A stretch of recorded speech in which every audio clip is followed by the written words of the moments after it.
Já estamos aqui com a presença do senhor Heroldes Bá Neto, coordenador de Relações Internacionais e Federativas do Movimento Pro Paraná. Por gentileza, queira chegar aqui.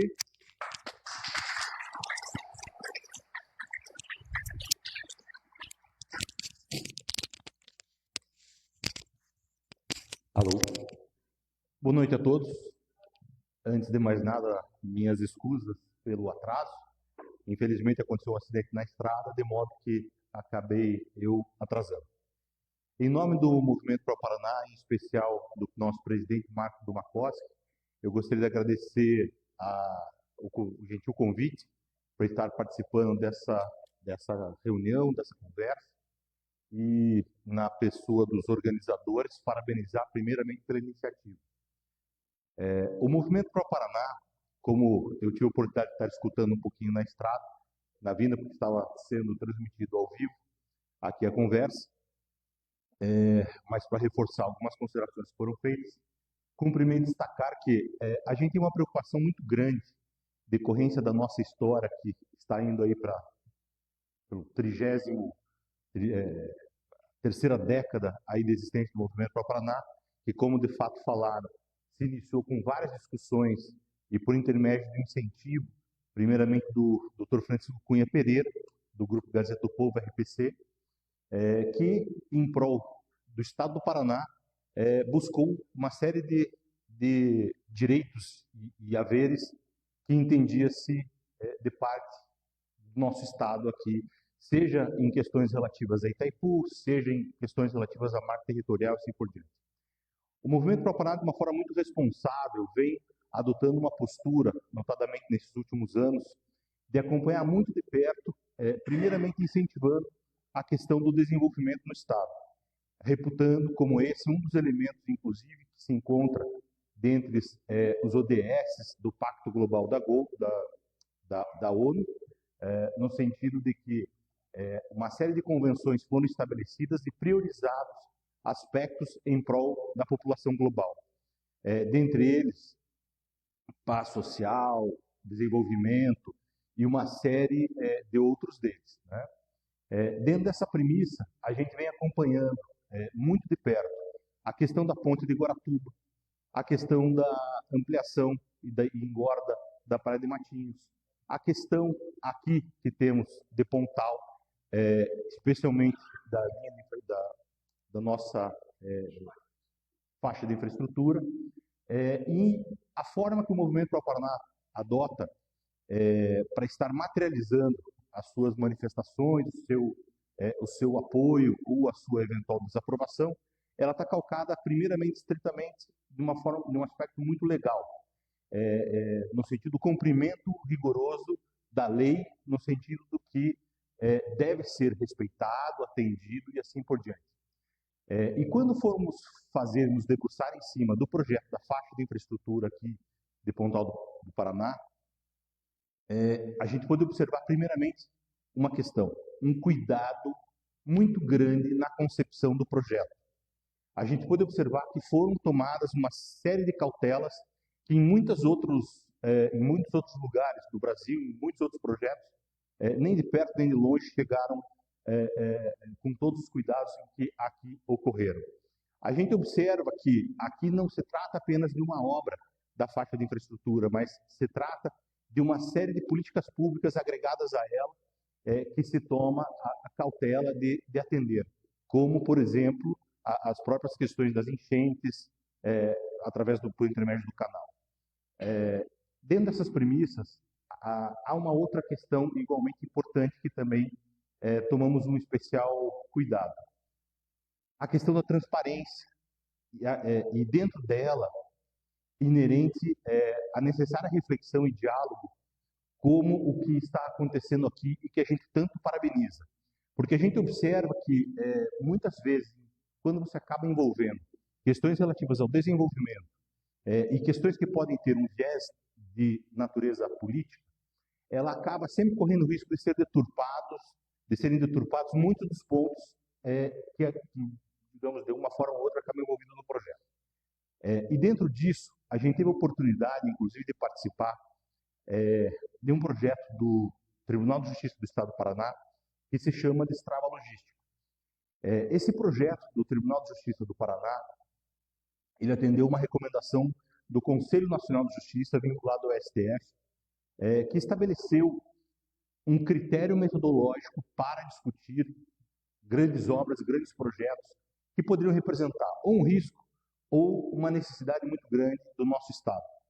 E um dos projetos que foi escolhido para que houvesse esse acompanhamento de parte do Tribunal de Justiça, do Ministério Público, dentro desse contexto de discussão, foi justamente a faixa de infraestrutura aqui do Estado.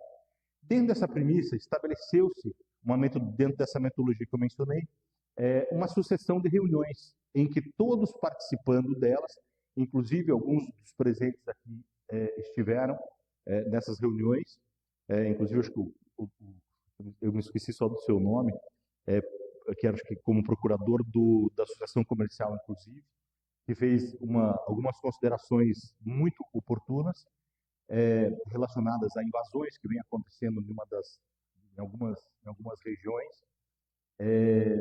que, se realizada a faixa e os projetos todos, inclusive, estariam evitados. Mas, enfim, retomando. Essa sucessão de reuniões, uma delas, inclusive, se deu dentro da sede do Ministério Público. E nessa reunião, todos os interessados tiveram a oportunidade de falar, e eu presenciei este ato, e pude observar duas questões muito importantes. Todas as reclamações que foram feitas de parte de todos os técnicos, de todas as ONGs, de todos os interessados, foi submetida à análise do Procurador do Estado que estava ali presente. E eu compartilho com vocês a informação de que, de tudo que havia sido apresentado, teve o indicativo da possibilidade de atendimento sobre um viés. Sobre outro viés, de correções que deveriam ser feitas, como eu pude observar, inclusive, que o professor Bob fez algumas considerações aqui específicas do projeto, que, em um momento inicial, ele foi idealizado em um determinado formato, foi corrigido, foi aprimorado. Portanto, muitas dessas questões não têm nenhuma dificuldade que sejam atendidas no transcorrer, mediante compromissos, seja por parte do governo do Estado, ou seja por parte de outros interessados, adotem respectivas responsabilidades. Dentro dessas premissas, a gente observa que, portanto, não há dificuldades técnicas relevantes aqui, não há dificuldades. É lógico que é fácil eu falar isso agora, nessa altura do campeonato, em que tantos anos, tanto se discutiu a respeito do assunto. Mas, neste exato momento, eu pude observar exatamente isso que eu estou compartilhando com vocês. Não existem questões técnicas e de reclamos de difícil atendimento, não existem questões técnicas legais de difícil atendimento. E como, eu não lembro se foi o senhor que eu acho que comentou agora há pouco, que eu tive a oportunidade de assistir, como eu disse, que existiam, de fato, duas ações, dois recursos, mais precisamente falando, que tratavam dessa questão. Um estava no STJ, de uma questão acessória ao processo que foi pautado dentro dessas negociações, dessas tratativas. Enquanto nós discutimos tudo isso, num dado momento, o governo do Estado entendeu por bem e achou melhor priorizar essa discussão que era travada em Brasília e suspendeu as discussões dessas medidas, possivelmente de acordo, de uma mediação com o Ministério Público Estadual e Federal, e seguiu esse outro caminho. Contudo, de uma maneira ou outra, acabou se pautando antes, no TRF4, essa questão, antes de ser pautado em Brasília esse recurso. E a gente pôde acompanhar, inclusive, o julgamento, e a gente pôde observar que exatamente tudo isso que eu me referi antes, dessas impressões que eu tive, felizmente, a relatora, e acompanhada pelos seus pares, entendeu exatamente da mesma forma, no sentido de que não estava ela ali para avaliar tudo. Dentro de uma premissa elementar, de que quando a gente tem um assunto muito complexo e muito grande para resolver alguma coisa, você normalmente fraciona esse assunto para decidir e resolver ponto, e foi o que foi feito. Consequentemente, a desembargadora proferiu uma decisão, que é do conhecimento de todos aqui, e ao analisar cada um desses pontos, entendeu por bem que era viável a continuidade do projeto, era viável a continuidade dos trabalhos, e julgou em favor do governo do Estado do Paraná esse processo. E o reflexo prático disso, por óbvio, todos nós aqui certamente já temos essa informação, natural haver recursos contra decisões. Há um raciocínio aqui no Brasil de que se deve recorrer de tudo quanto possível.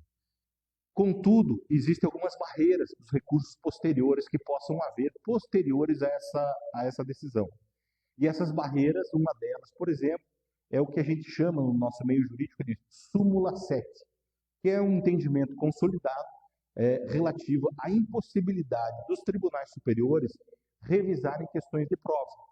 De modo que, no nosso acreditar, por mais que haja uma probabilidade grande de que recursos acabem sendo interpostos, a gente avalia como uma probabilidade muito remota de se reverter isso, especialmente em decorrência desse trabalho tão bem feito, especialmente de projetos, de atendimento de políticas públicas e assim por diante. Levando em conta todos esses fatores que eu aqui mencionei, nós, enquanto Movimento Pro Paraná, participamos desse processo com uma figura que em português se chamaria amigo da justiça, ou amicus curiae, e como tal se manifestou favoravelmente ao governo do Estado do Paraná e especialmente à faixa de infraestrutura. Então, esse foi, de uma forma assim, muito madura, de uma forma muito consciente, de uma forma muito cautelosa, a posição que o Movimento Pro Paraná, nesse caso desse projeto aqui, essa posição adotou. Tá? Então, de uma forma assim, bem sintética, o meu compromisso aqui era que eu não trouxesse muitos slides, que já teria, e sei que fui muitíssimo bem precedido pelo professor Gobi, que trouxe muitos elementos, inclusive de projeto, que explicou todo o histórico dessa evolução. Numa outra passagem, para vocês terem uma ideia ilustrativa, eu tomei conhecimento que, ao ser elaborado esse projeto, havia uma sucessão de reuniões, inclusive com o DIR e com o antigo IAP, para que todas as diretrizes apresentadas por eles fossem atendidas. Então, assim, a gente fica muito seguro da posição extraída, da posição adotada, no sentido do apoio do projeto e, consequentemente, do desenvolvimento local. Então, assim, agradecendo pelo espaço e pelo convite, seriam essas considerações que eu gostaria de estar trazendo aqui, compartilhando com vocês, em apoio ao projeto, em apoio à comunidade, em apoio às discussões. E a gente fica à disposição para quaisquer outros questionamentos que porventura sejam feitos. Tá ok? Muito obrigado.